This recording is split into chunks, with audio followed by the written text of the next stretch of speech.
Good morning friends, a warm welcome to my channel. बहुत अच्छा सुबह का नमस्कार आप सबको। So let's start with today's Omicron bite. तो आज की ओमिक्रॉन बाइट की शुरुआत में देश और दुनिया में कितने आंकड़े हैं ओमिक्रॉन से ग्रसित लोगों के, सबसे पहले उस पर चर्चा करते हैं। तो हमारे देश में कितने केसेस हो चुके? कल रात तक रिपोर्टेड 200 केसेस हो चुके ओमिक्रॉन के हमारे देश में, जिसमें कि महाराष्ट्र और दिल्ली में नंबर केसेस सबसे ज़्यादा हैं। 54 केसेस दोनों स्टेट्स में रिकॉर्ड किए गए हैं। हमारे देश में कितने स्टेट्स में ओमिक्रॉन पैर फैला चुका है? तो हमारे देश में 13 स्टेट्स में, लगभग 13 स्टेट्स में ओमिक्रॉन अपने पैर फैला चुका है। देश और दुनिया में कितनी कंट्रीज में ओमिक्रॉन आ चुका है? तो लगभग 100 से ज्यादा कंट्रीज में ओमिक्रॉन आ चुका है। कितने टोटल केसेस हैं वर्ल्ड वाइड? तो अभी तक देखा गया है कल रात तक 82,022 केसेस हैं वर्ल्ड वाइड ओमिक्रॉन के रिपोर्टेड, जिसमें से 12,000 केसेस अकेले ब्रिटेन से रिपोर्ट किए गए हैं। अब देखा ये जा रहा है कि ये केसेस यानी कि 20 नवंबर से लेके 20 दिसंबर तक कई कंट्रीज में, जैसे कि Italy, Spain, France, US, UK, Britain, इन सब में ऑलमोस्ट 4 टाइम्स राइज हुआ है केसेस का। तो कहने का मतलब ये है कि ये हम लोग पहले से जानते हैं, डे 1 से बोलते आ रहे हैं कि ट्रांसमिसिबिलिटी इस ओमिक्रॉन वायरस की बहुत ज्यादा हाई है। It's like almost 7 times higher as compared to Delta variant. WHO ने कुछ सचेत करने के कदम बोले गए हैं। WHO ने बोला है कि अपना ट्रैवल रिस्ट्रिक्ट कर दीजिए। WHO ने बोला है कि जितना हो सके stay inside your house. WHO ने ये भी बोला है कि this variant is no less than Delta variant. कल भी मैंने ये लाइन अपने वीडियो में बोली थी, आज फिर से ये बोल रही हूँ कि WHO, government of India and ICMR has given their statement कि आप लोग अंदर ही रहिए।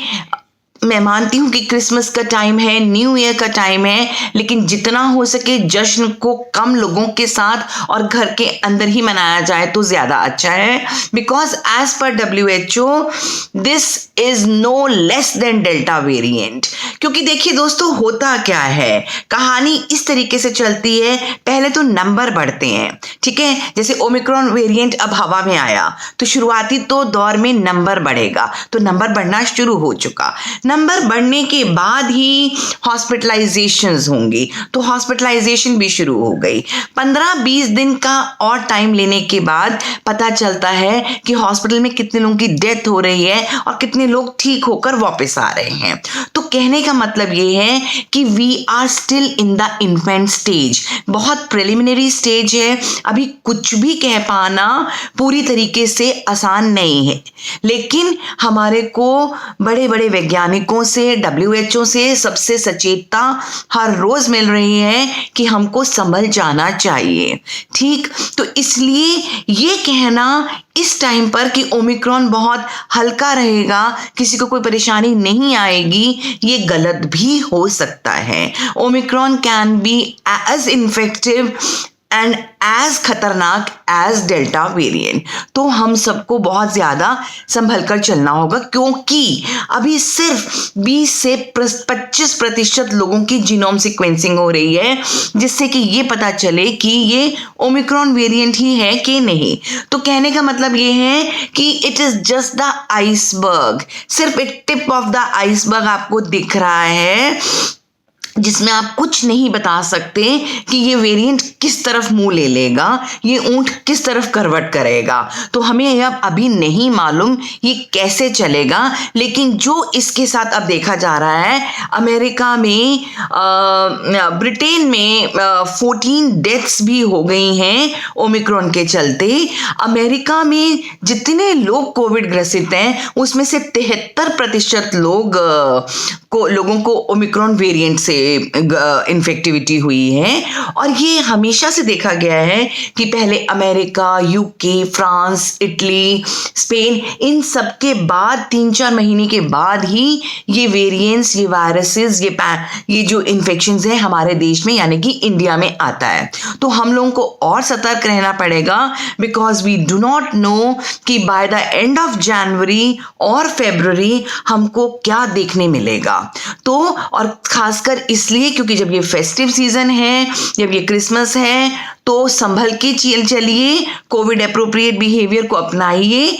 ये मान के चलिए कि हो सकता है कि देखिए भगवान ना करे कि ये कोई परेशानी क्रिएट करे, पर अगर ये करे तो ये वो we have to be on both the sides, we have to be on both the sides. हमको पूरे प्रिकॉशंस लेकर चलने हैं। हम इसके बारे में कुछ नहीं जान सकते कि ये क्या करता है, क्योंकि अभी समय बहुत कम हुआ है। हमारे देश में केसेस देखिए बढ़ना तो शुरू हो चुके हैं। We are receiving every day new cases, और केसेस हमारे नंबर बढ़ रहे हैं। अब सबसे बड़ी प्रॉब्लम क्या आती है, वो जो वल्नरेबल पॉपुलेशन है, जिन लोगों को ऑलरेडी कोमॉर्बिडिटीज हैं, यानी कि जो हाइपरटेंसिव हैं, डायबिटिक हैं, हार्ट डिजीज से ग्रसित हैं, उन लोगों में ना करके भी अगर ये वायरस माइल्ड भी है तो उन लोगों में परेशानी क्रिएट कर सकता है। तो अब ऐसा नहीं है, वो बेचारे लोग घर पर भी बैठे हैं, लेकिन अगर आप लोग बाहर जा रहे हैं, बाहर से इन्फेक्शन घर पे लेकर आ रहे हैं, तो you are infecting them also. तो अपने देश को सुरक्षित रखने के लिए, अपने बच्चों को सुरक्षित रखने के लिए, बिकॉज इन आवर पॉपुलेशन हमारे बच्चे अभी भी वैक्सीनेटेड नहीं हैं, अपने बड़े बुजुर्गों को सुरक्षित रखने के लिए हमको संभल कर चलना है। हमको कोविड एप्रोप्रिएट बिहेवियर अपनाना है। हमारे देश को इम्यूनो बूस्टर्स स्टार्ट करने हैं। कल मैंने ये भी कहा था कि हो सकता है कि Omicron acts as an immuno booster, so ये भी हो सकता है, होने को ये भी हो सकता है। लेकिन 2 महीने की बात है, पिक्चर आपको बिल्कुल क्लियर नजर आने लगेगी कि ये किस तरफ चल रहा है। तब तक थोड़ा संभल जाइए। Thank you very much. Thanks a lot.